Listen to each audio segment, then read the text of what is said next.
Sveiki, aš esu Natch ir tai yra mano legenda apie El Pecedo original. Pasakoja legenda. Šaltą žiemos dieną šešėlininkas pasivaikščiojo po mišką. Bet tą rytą jis jutęs didelį naštą širdyje ir galėjo pajusti sielą, jo lūpoms plyšusias nuo sniego. Jis sustojo akimirksnį, užmerkė akis ir nusilenkė ant kelių. Ten jis turėjo siaubingą viziją, tamsos, karo ir kančių. Sutriuškintas ir įsiutęs, jis pažvelgė į dangų ir visa savo jėga šaukė. Kodėl tiek kančių? Kodėl? Tuo pačiu metu dangus aptemo, dideli akmenys suplyšo ir po didelio triukšmo perkrito žaibas, kuris iš dangaus krito, numušdamas šalia esantį medį. Dūmose ir tamsybė pasirodė gyvatė, aukso kaip saulė. Jis sustojo prieš jį ir žiūrėdama jam į akis, prabilo. Ieškok šio seno išdegusio medžio kamieno ir rasit atsakymą. Tada jį išnyko tarp krūmų. Vyrui, kurį žodžiai gyvatės labai įspūdžiai, galėjo tik galvoti apie paslaptį, paslėptą to medžio, kurį pasirinko žaibas. Skubėdamas, jis pradėjo drožti nukritusi medį, kalbėdamas savo. Iš tiesų, tiesa pasirodys. Ir taip, lėtai medis pradėjo piešti moters figūrą su pakelta ranka, panašia į gyvatę. Jis negalėjo tuo patikėti. Ieva ir sodo Edeno gyvatė.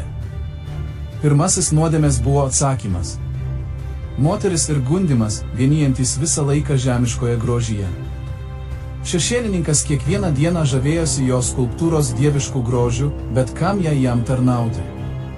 Po kelių dienų dangaus įtaka sukėlė tokį intensyvų sniego audrą, kad visi kaimo gyventojai buvo palikti izoliuoti savo namuose. Trūkstant malkų, jie aukojo viską, kas galėjo suteikti šilumą. Dienos praeidavo. Jiems namuose nieko nebeliko ką deginti. Ir žiūrint į jo brangų meno kūrinį, jis sakė: iš tikrųjų, tai yra mediena. Tai šildys mano šeimą dar vieną naktį.